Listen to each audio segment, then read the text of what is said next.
Now, here for his opening address, let us welcome His Excellency António Guterres, the Secretary General of the United Nations, who has placed sustainable development and climate action front and center in his mandate.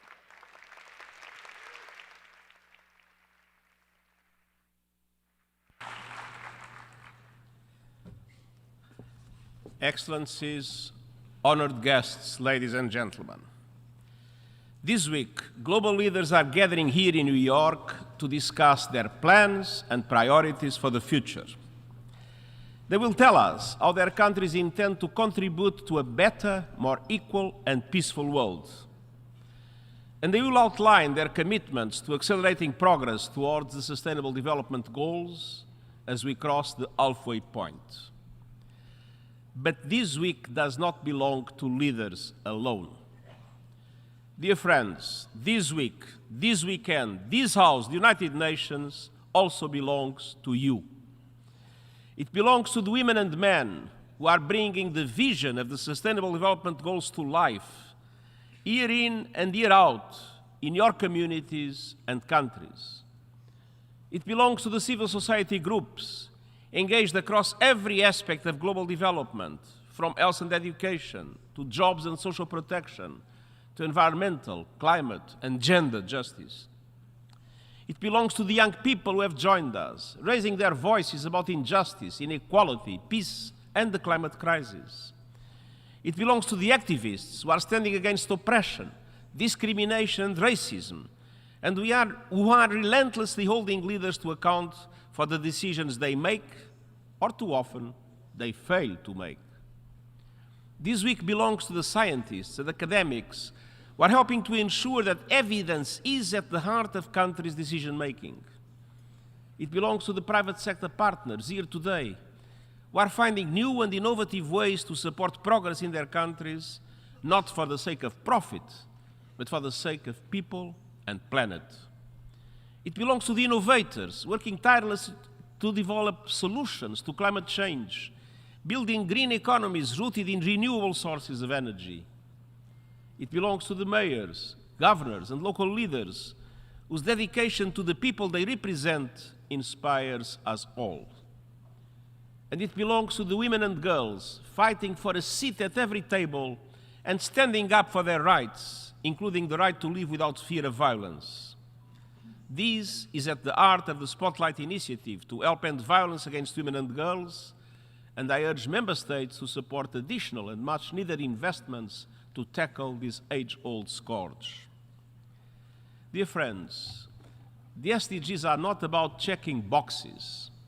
They are about hopes, dreams, rights, and expectations of people and the health of our natural environment. They are about righting historic wrongs, healing global divisions, and putting our world on a path to lasting peace. But as we gather this weekend, the goals are in trouble. Today, only 15% of the targets are on track, with many going into reverse. The SDGs need a global rescue plan. And Monday's SDG Summit will be the moment for governments to come to the table with concrete plans and proposals to accelerate progress. But we all need to step up. To the civil society groups and young people among us, I salute your courage and conviction as you fight for the SDGs. And I know that true activism is tough, that it comes at a cost, that it often comes at a risk to your safety, your health, your liberty, even your life.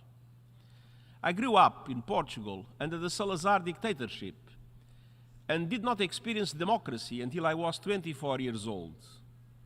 And I saw the dictatorship oppressing not only its own citizens, but also people under colonial rule in Africa. But I also saw something more. I saw the struggles of people around the world to drive change forward. So I urge you all to keep going. And to the members of the business community here today, I urge you to see that sustainable development is in fact the best business plan of all.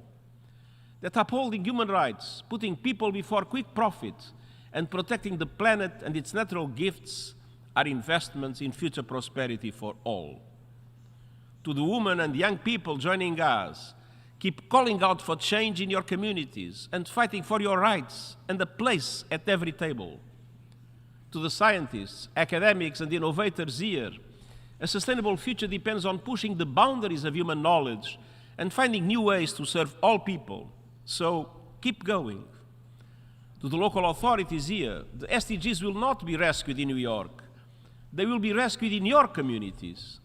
So continue listening to the people in your communities and embedding their needs and concerns across your policies and investments. Dear friends, thank you all for lending your hearts, minds, ideas, and actions to this essential mission. Let's transform the world. Let's bring more justice and equality to our international institutions. Let's rescue the SDGs and fight for the better future every person deserves. Thank you.